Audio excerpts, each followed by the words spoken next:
Hello, welcome to Levant TV Headlines. Yemen's exiled President Abd Rabbu Mansour Hadi says his government will not negotiate with Houthi rebels at UN-sponsored peace talks due to start in Switzerland this weekend. Israel is to reopen border crossings to and from the Gaza Strip, the military said, after closing them in the wake of a Palestinian rocket attack. Libya's warring factions are meeting for a new round of decisive talks today as the UN scrambles for a peace deal before the start of the Muslim holy month of Ramadan next week. Iranian authorities have detained former Vice President Hamid Baghai and on undeclared charges a month after another deputy to Mahmoud Ahmadinejad was sentenced in a graft scandal. And Turkish President Tayyip Recep Erdogan is to meet Prime Minister Ahmed Davutoglu to discuss Sunday's election results, during which the ruling AKP party lost its parliamentary majority.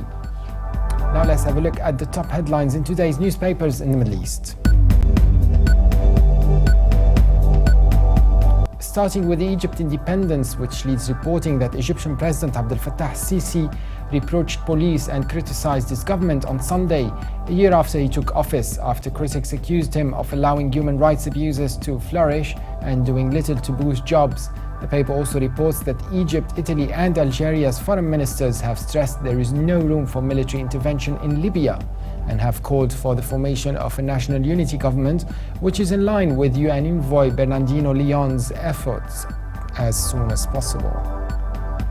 Lebanon's Daily Star leads reporting that Hezbollah MP Nawaf Moussawi said his party stands behind Free Patriotic Movement leader Michel Aoun in his legitimate battle over key security appointments. The paper also reports that a masked gunman robbed a Burger King in the district of Kasiwan overnight on Monday, making off with about $6,000.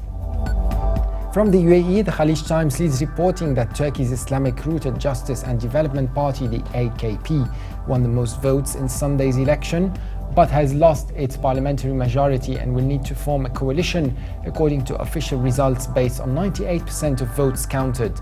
The paper also reports that statistics released by Dubai courts shows the addiction to the internet and online flirting account for over 50% of marital disputes recorded in the Emirate, and in 50% of the cases, wives' addiction was blamed for discord. Now let's have a look at the top Middle East headlines from papers here in London. The Independent leads reporting that Saudi Arabia has hosted an international conference on human rights attended by the President of the United Nations Human Rights Council and resolved to combat intolerance on violence based on religious belief. The Telegraph leads Middle East News section reporting that the detained Washington Post correspondent Jason Rezaian was back in a Tehran court on Monday for the second closed-door hearing in his espionage trial. Mr. Rezaian, the Washington Post's 39-year-old bureau chief, had his first closed-door hearing on May the 26th in a revolutionary court on charges including espionage and propaganda against the Islamic Republic of Iran. The Guardian leads reporting that the Shadow Home Secretary Yvette Cooper has said Britain should revive the spirit of the Kindertransport, which saved thousands of children from the Nazis in the late 1930s, and allow more Syrian refugees to settle in Britain. The Labour leadership contender accused the government of turning its back on orphaned Syrian children and rape victims, as she said that Britain needs to do more to respond to the humanitarian catastrophe of our generation. Now let's have a look at international papers.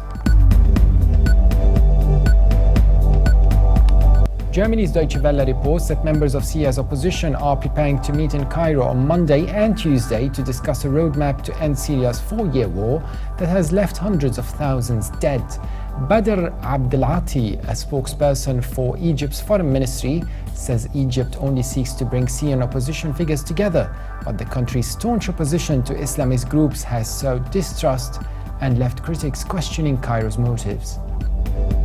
And the international New York Times reports that in a formal report to Congress, the Obama administration has determined that Egypt is moving away from democracy, stifling freedom of expression, arresting thousands for political dissent, and failing to hold the security forces accountable for arbitrary or unlawful killings.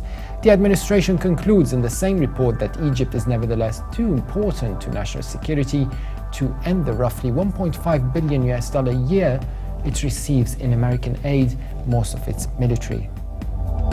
That was was it for today. For more updates, please visit levant.tv. Thanks for watching. Be sure to join us again tomorrow, and bye for now.